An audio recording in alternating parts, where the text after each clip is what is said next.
suis pas sûr de savoir la définition précise du mot de négociation. Il y a la négociation au sens le plus traditionnel du terme. Renault négocie avec Nissan.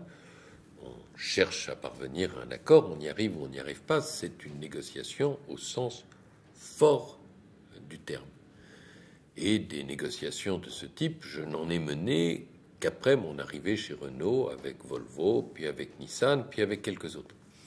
Il y a une seconde forme de négociation un peu plus atténuée, qui est par exemple des négociations salariales avec les organisations syndicales, comme ça se produit dans la fonction publique.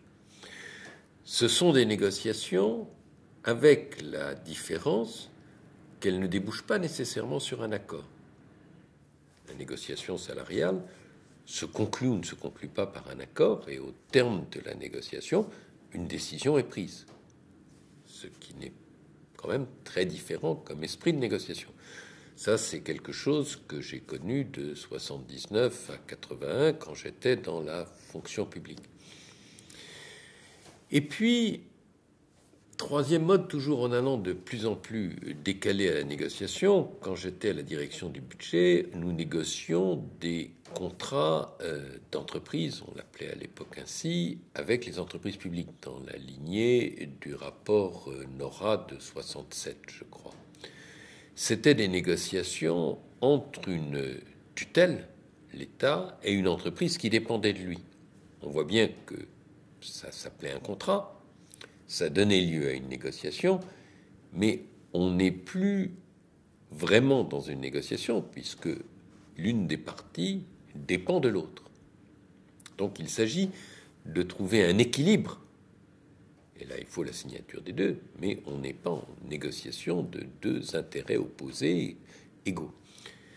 Et puis la forme la plus atténuée de négociation, qu'à mes yeux on voit tout le temps, c'est par exemple une réunion interministérielle.